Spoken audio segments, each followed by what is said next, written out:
नमस्कार साथियों, आपके अपने चैनल होर्टी मंत्र में आपका एक बार फिर से स्वागत है। आज हम आपके लिए लेकर आए हैं 100+ most IMP points on mango. Mango के ऊपर जो भी मोस्ट इम्पोर्टेंट पॉइंट बनते हैं, जो कई परीक्षाओं में पहले पूछे जा चुके हैं या पूछे जाते हैं, उनके ऊपर हम चर्चा करेंगे। सबसे पहला जो हमारा पॉइंट है वो है कि जो मैंगो है उसको अन्य किन किन नामों से जाना जाता है। तो मैंगो को किंग ऑफ फ्रूट, फलों का राजा कहा जाता है, किंग ऑफ ट्रॉपिकल फ्रूट कहा जाता है, national fruit of India, Bharat का राष्ट्रीय फल कहा जाता है, pride fruit of India, Hindustan fruit of India और सिंबल ऑफ लव, और इसको कहा जाता है बाथरूम फ्रूट। तो आम को इन इन जो नाम है उनके नाम से या अन्य नाम से जाना जाता है। आम के अगर बोटनिकल नेम की या साइंटिफिक नाम की या वानस्पतिक नाम की बात करें तो वो है मेंजिफेरा इंडिका, इसका वानस्पतिक नाम है। जो फैमिली है वो है आम की एनार्केडी फैमिली से ये संबंध रखता है। ओरिजिन प्लेस की बात करें तो इसका जो सेंटर ऑफ ओरिजिन है वो है साउथ ईस्ट एशिया या कभी कभी इंडो बर्मा दे दिया जाता है ऑप्शन में, या केवल और केवल इंडिया दे दिया जाता है। तो इंडिया, इंडो बर्मा या साउथ ईस्ट एशिया आ जाए तो इसका ओरिजिन प्लेस वही करेक्ट आंसर होगा। क्रोमोसोम नंबर की बात करें तो मैंगो है आलोप्लॉइड या एम्फीप्लॉइड, जिसमें 2n4x बराबर 40 होता है और जिसमें जो x होता है वो 10 होता है। कभी कभी इसको बेसिक क्रोमोसोम नंबर के नाम से पूछ लेता है कि आम का बेसिक क्रोमोसोम नंबर कितना है। तो अगर बेसिक क्रोमोसोम नंबर पूछे, बेसिक क्रोमोसोम नंबर, तो करेक्ट आंसर आएगा हमारा x बराबर 10। बेसिक क्रोमोसोम नंबर है x बराबर 10। Vilai Kolamban is also octaploid variety. जो विलाई कोलम्बन है इसकी तो आलो एक्टाप्लॉइड वेराइटी, जिसमें 2n बराबर 8x बराबर 80 होता है, क्योंकि हमारा x कितना था, वो था 10। Uttar Pradesh rank first in mango production with share 25.76% and highest productivity in 2023-2024। जो आम का जो सबसे ज्यादा प्रोडक्शन करने वाला जो राज्य है वो कौन सा है, तो वो उत्तर प्रदेश है। किसके अनुसार, तो ये डाटा है हमारा जो 2023-24 का जो सेकंड एस्टिमेट, एडवांस एस्टिमेट है, उसके अकॉर्डिंग उत्तर प्रदेश सबसे ज्यादा आम के जो उत्पादन है उसमें भाग लेता है और लगभग 25% हिस्सा उत्तर प्रदेश का ही आम के उत्पादन में। मेजर मैंगो ग्रोविंग स्टेट की बात करें तो वो है उत्तर प्रदेश, आंध्र प्रदेश, बिहार, कर्नाटका, बिहार यहाँ रिपीट हो गया है, तेलंगाना और वेस्ट बंगाल।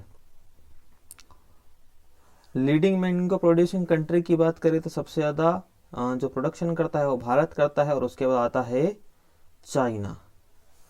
इन India mango is available from March to mid August. Bharat में जो आम बेसिकली हमें मिलता है बाजार में, वो मिलता है मार्च से लेकर मध्य अगस्त तक। ऑफ सीजन मैंगो की बात करें तो जो फ्रूट है वो कब पकेंगे, तो ऑफ सीजन में जनवरी से फरवरी में हमें मैंगो प्राप्त होता है। और ये कन्याकुमारी जो डिस्ट्रिक्ट है तमिलनाडु की, यहाँ 2 क्रॉप होती है ड्यू टू माइक्रो क्लाइमेट। वहाँ एक ऐसा स्पेस जो कन्याकुमारी डिस्ट्रिक्ट है वहाँ एक माइक्रो क्लाइमेट पाया जाता है, जिससे क्या है कि कुछ वेराइटी जैसे कि नीलम, रूमानी, बेंगलोरा यहाँ साल में 2 बार फल देते हैं। Mango fruit is utilized as at all stages of its development, both its mature और immature और mature stage। आम को सभी उसकी सभी अवस्थाओं में उपयोग किया जाता है, चाहे वह कच्ची अवस्था हो या पकी हुई अवस्था हो। In ideal ratio between edible और non edible matter in mango is 3:4, और किसी किसी बुक में आपको मिलेगा 2 से 3। जो एडेबल और नॉन एडेबल जो मैटर होता है आम में, जो खाने योग्य और खाने योग्य नहीं, उसका जो अनुपात है होता है 3:4 से 3:4, 3:4 से या 2:3 होता है। Mango pulp is preserve by. Mango pulp किसके द्वारा प्रिजर्व किया जाता है, तो इस मैंगो पल्प को शुगर के द्वारा प्रिजर्व किया जाता है। Mango is rich in vitamin A. तो विटामिन ए इसमें पाया जाता है 4800 IU इंटरनेशनल यूनिट, और जो विटामिन सी पाया जाता है वो पाया जाता है लगभग 36 मिलीग्राम प्रति 100 ग्राम। ठीक है ना। विटामिन सी की अगर मात्रा पूछे तो ये आपको 36.4, किसी किसी बुक में 70 मिलीग्राम भी मिलेगा आपको, किसी किसी बुक में 70 मिलीग्राम भी लिखा हुआ मिल जाएगा।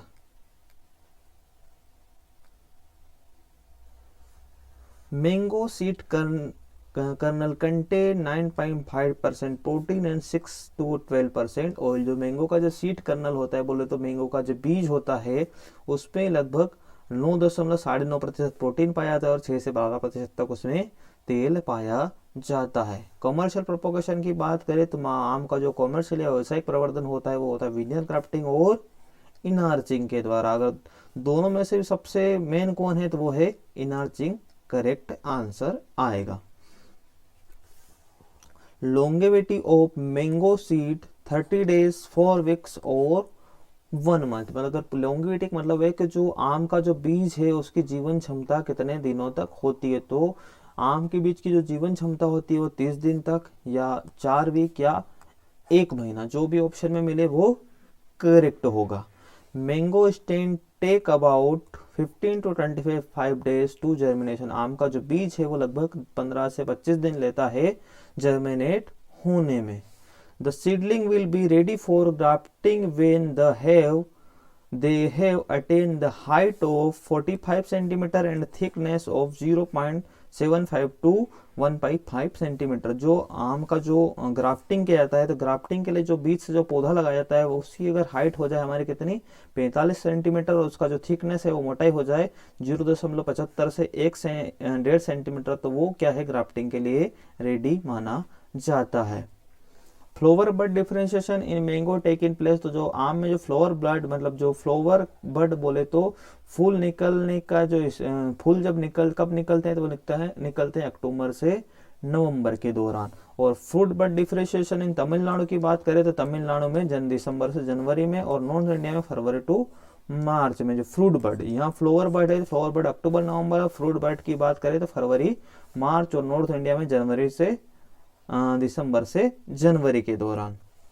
Flower bud born in old season. इसमें जो फ्लोवर बर्ड आती है कौन सी ग्रोथ पे आती है तो ओल्ड सीजन की जो ग्रोथ थी उसी पे क्या आता है फ्लोवर बर्ड आती है।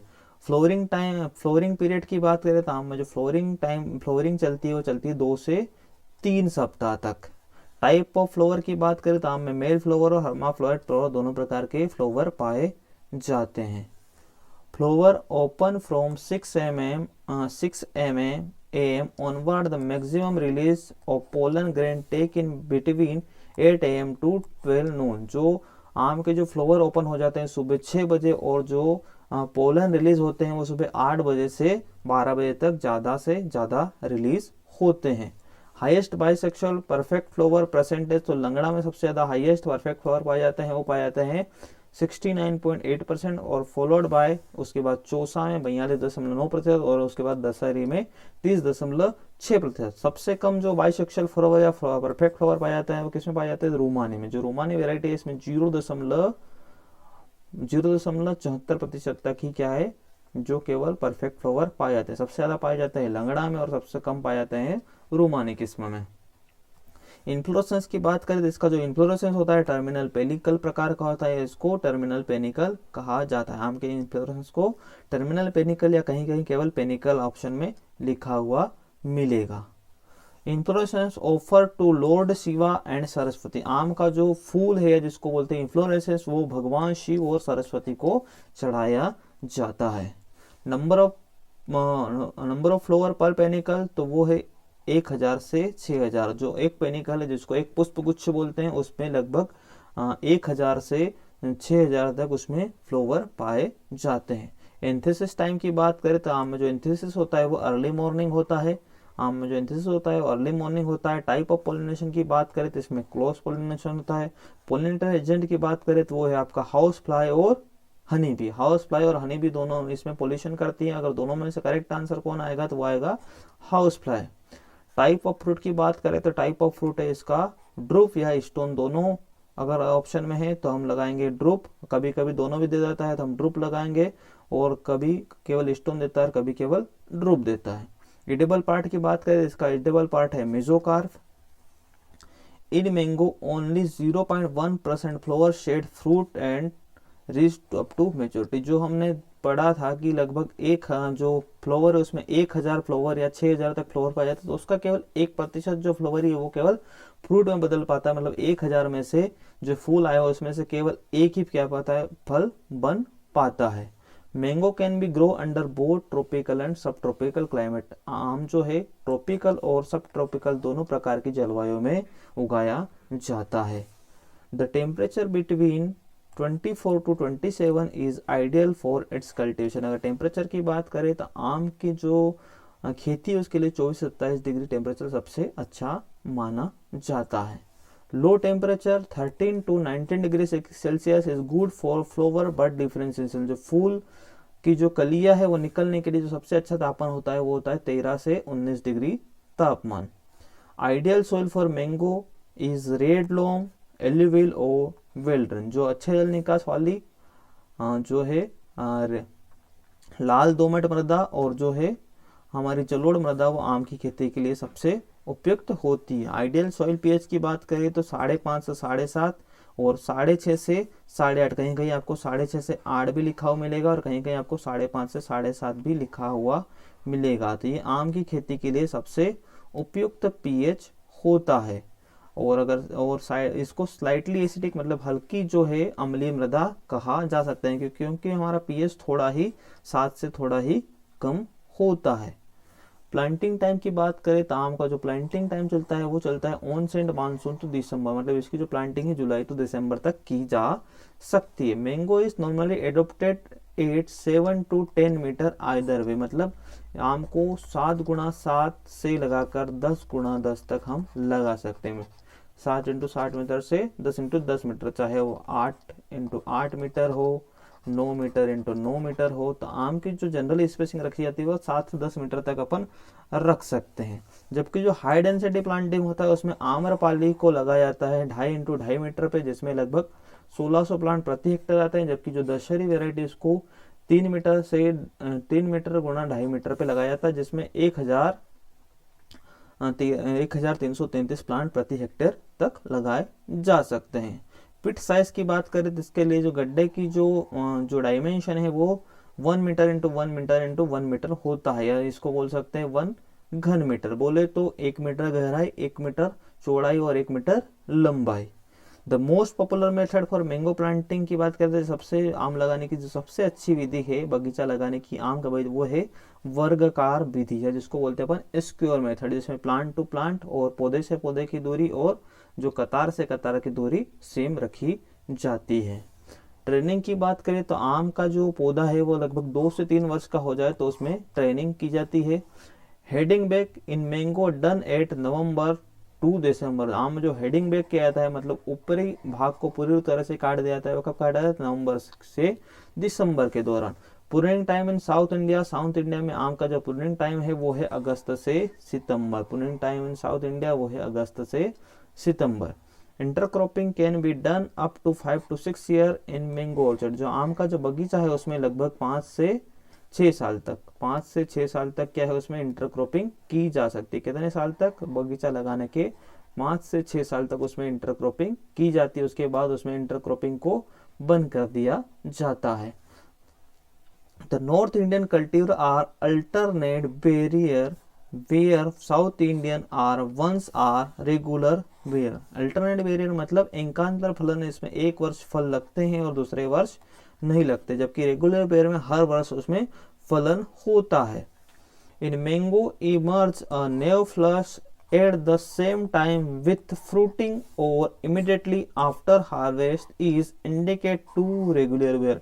अगर आम का जो पेड़ है उसमें न्यू फ्लश मतलब जो नया फूटा हुआ किसके साथ निकल जाए, या तो जो फल आ रहे हैं उसी के साथ ही नया फूटा हुआ निकल जाए, या फिर जैसे हम फ्रूट को हार्वेस्ट करें और उसमें नया फूटा हुआ हमें दिखता है, तो ये किसका संकेत है कि वो जो पौधा है वो प्रति वर्ष फल देने वाला है।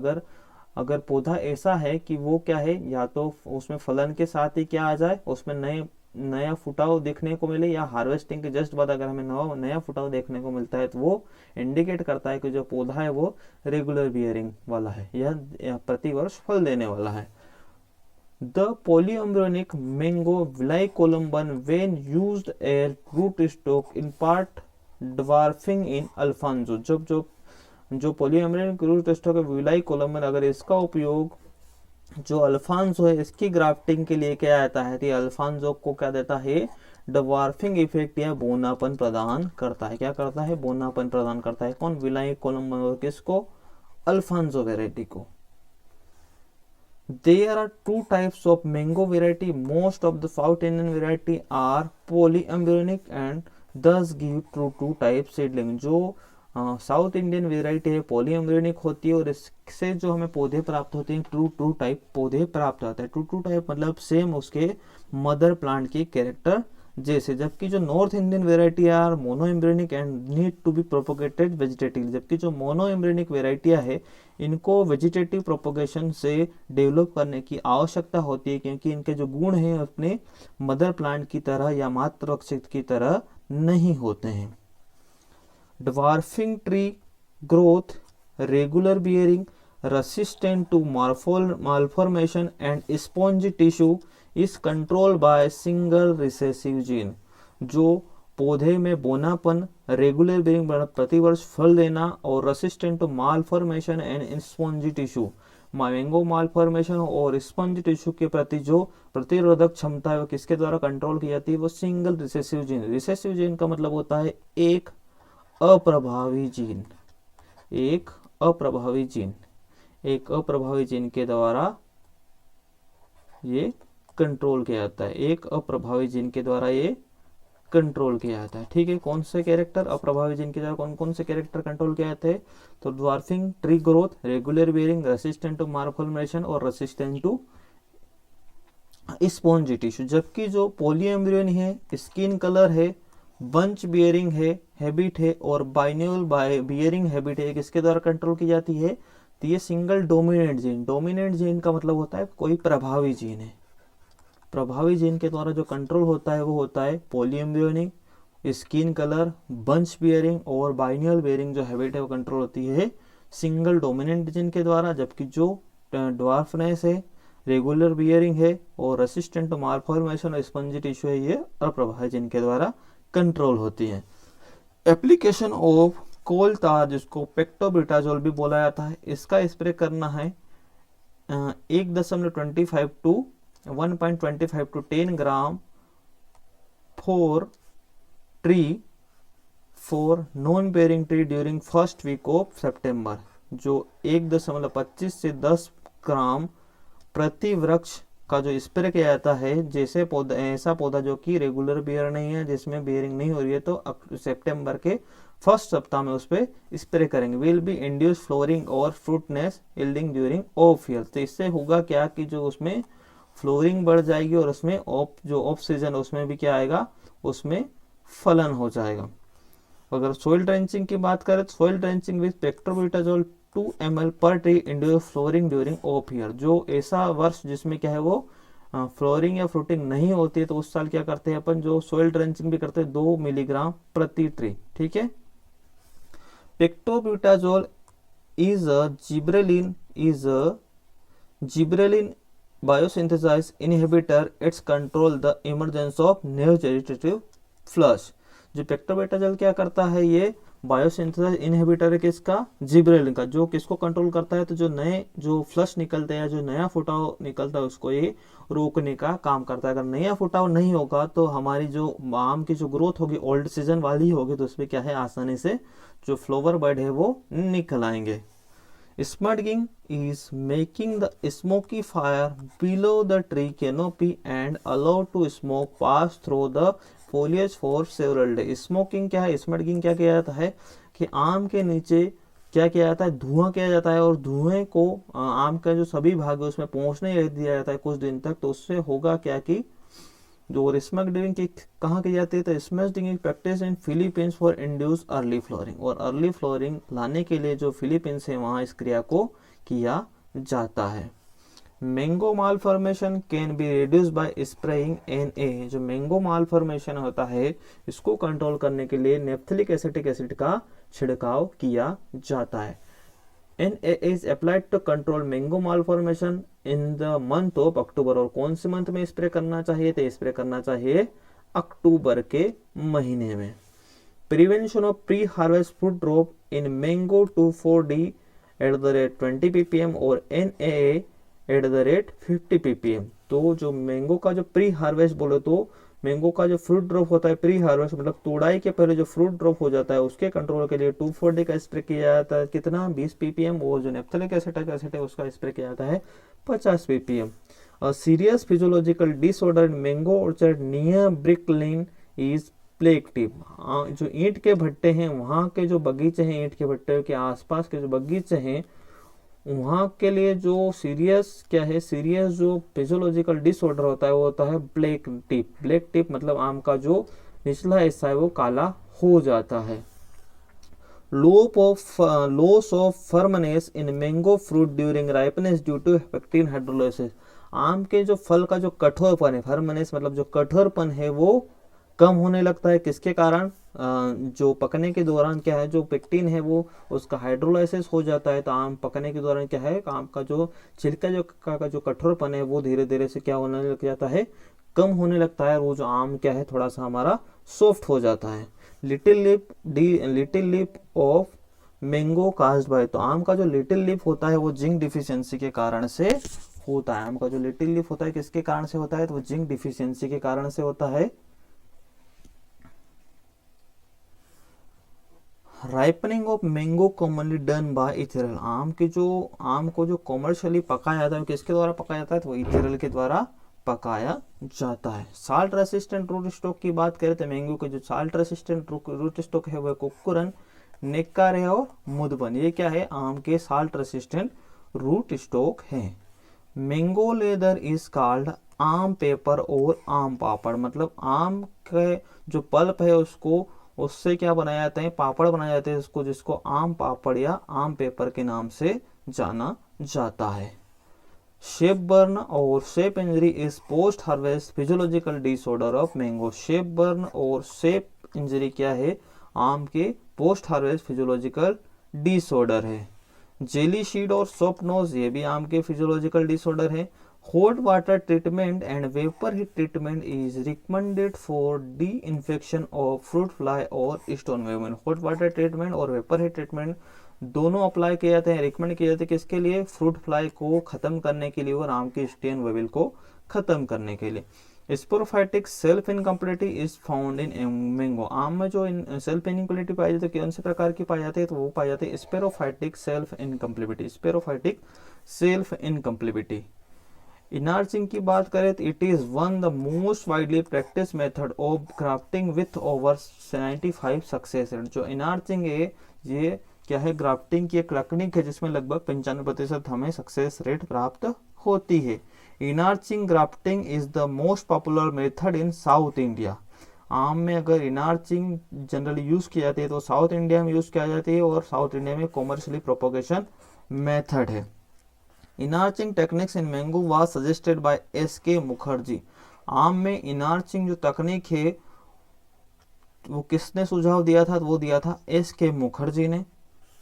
इन North India last week of July और first week of August is the best period for inarching. North India की बात करें तो नॉर्थ इंडिया में इनार्चिंग करने का जो सबसे अच्छा समय है वो है जुलाई का अंतिम सप्ताह या दिसंबर या अगस्त का जो पहला सप्ताह है वो आम में इनार्चिंग करने के लिए सबसे अच्छा है। नेक्स्ट है आपका विनियर ग्राफ्टिंग या साइड ग्राफ्टिंग। इसके द्वारा भी क्या है मैंगो में प्रोपोगेशन किया जाता है या ग्राफ्टिंग किया जाता है। This can be utilize for preparing a grafted plant material for in situ grafting for the root stock which are already planted. इसमें क्या है रूट स्टॉक ऑलरेडी प्लांटेड होता है और इसमें क्या है साइड ग्राफ्टिंग की जाती है। विनियर ग्राफ्टिंग पॉपुलर मेथड इन नॉर्थ इंडिया और जो विनियर ग्राफ्टिंग इन नॉर्थ इंडिया में प्रसिद्ध है जबकि जो इनार्चिंग है ये साउथ इंडिया में ज़्यादा फेमस है। Veneer grafting develop by lynch 1941। इनार का जो विनियर ग्राफ्टिंग इसका आविष्कार या इसकी आविष्कार का श्रेय किसको दिया जाता है तो वो दिया जाता है लिंच 1941 को। इपिकोटाइल ग्राफ्टिंग तीसरी इसमें ग्राफ्टिंग जो मेथड है वो है इपिकोटाइल ग्राफ्टिंग जिसको स्टोन ग्राफ्टिंग भी कहते हैं या इसको this method is widely practised in Konkan region of Maharashtra. और जो महाराष्ट्र का जो कोंकण रीजन है वहाँ इसको सबसे ज़्यादा यूज किया जाता है आम के कॉमर्शियल प्रोपोगेशन के लिए। The germinated seedling of 8 to 15 days old are use to grafting. और इसमें जो पौधा है, बीज से जो पौधा लगाते हैं, जब वो 8 से 15 दिन का हो तभी उसमें ग्राफ्टिंग कर दी जाती है, तभी उसमें क्या है, ग्राफ्टिंग कर दी जाती है। Efficient, economic and rapid method of propagation techniques, जो एपिकोटाइल ग्राफ्टिंग है, स्टोन ग्राफ्टिंग है, क्या है, मोस्ट एफिशिएंट, इकोनॉमिक और रैपिड मेथड है किसकी, प्रोपगेशन की। Epicotyl grafting is commonly used in Alphonso variety. और कॉमर्शियली कौन सी वेराइटी में यूज होती है, तो ये होती है अल्फांसो वेराइटी के लिए। Epicotyl grafting mango was develop by बहान एट आल। और आम में एपिकोटाइल ग्राफ्टिंग किसके द्वारा डेवलप की गई थी, ये की गई थी महान और एट आल। और कब डेवलप की गई थी, ये की गई थी 1969 में। 1969 में इसको डेवलप किया गया था या सुझाया गया था। Bottom heat techniques is used for enhanced for rooting in mango was developed by Reddy and Muzumdar 1975 IARA New Delhi. जबकि जो आम की जो बॉटम हिट टेक्निक है, जो कि आम का जो बीज से जो पौधा लगाया गया था उसमें रूट डेवलपमेंट के लिए काफ़ी अच्छी मानी जाती है। तो इसका आविष्कार किसने किया था, तो रेड्डी एंड मुजुमदर ने 1975 में इसको आविष्कार या इसकी खोज की थी आम के लिए। Caging techniques develop by Sharma et al 1972 IARA New Delhi. ये केगिंग टेक्निक क्या है, ये आम की एक प्रकार की ब्रीडिंग टेक्निक है, जिसके जो सेल्फ पोलिनेशन के लिए क्या किया जाता है, आम को एक जाली नुमा या जाली में से ढक दिया जाता है, जिससे क्या है उसमें क्रॉस पोलिनेशन नहीं होता और उसमें केवल सेल्फ पोलिनेशन होता है, जिससे क्या है कि नई वेराइटी डेवलप की जा सके। Caging techniques of breeding was used in mango by doctor RN Singh. और मैंगो में इस विधि को किसने यूज किया था, तो RN सिंह ने पहली बार इसको यूज किया था। When 1 or 2 ripe fruits fall from the plant naturally, टपका स्टेज, ये क्या है, आम का जो एक और दो फल जब आम में पक कर नीचे गिर जाए, जिसको टपका स्टेज बोला जाता है, तो ये क्या है, आम का मैच्योरिटी इंडाइसेस है। Specific gravity is best criteria to judging mango maturity. जबकि जो सबसे बेस्ट मेथड है वो है मैच्योरिटी इंडाइसेस, या जो मैंगो की जो पका के नहीं पकाए जानने का, तो वो है कौन सा, specific gravity method. Maturity indices में स्पेसिफिक ग्रेविटी, तो जो अल्फांसो की जो स्पेसिफिक ग्रेविटी होती है वो होती है 1.01 से 1.02, जबकि जो दशहरी की जो स्पेसिफिक ग्रेविटी होती है वो होती है 1.0। ये क्वेश्चन कुछ बार पूछा गया है। Mango fruits become ready for harvest in 90 to 100 days after fruit setting. आम का जो फल है वो क्या है,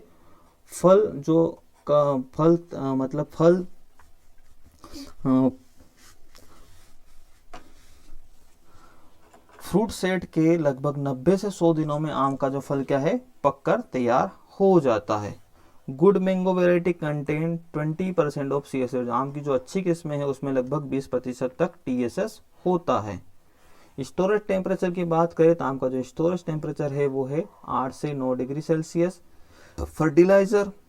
फर्टिलाइजर की बात करें तो आम का जो फर्टिलाइजर डोज है, फर्स्ट ईयर दिया जाता है 100 ग्राम नाइट्रोजन, 50 ग्राम फास्फोरस और 100 ग्राम पोटास। और ये 10 ईयर तक क्या उसमें मल्टीप्लाई हो जाता है 10 का, तो 10 साल के बाद हर साल 100 ग्राम बढ़ता है। 10 साल में 1 किलो तो हम देंगे नाइट्रोजन, 500 ग्राम उसमें फास्फोरस और 1 किलो पोटास दिया जाता है।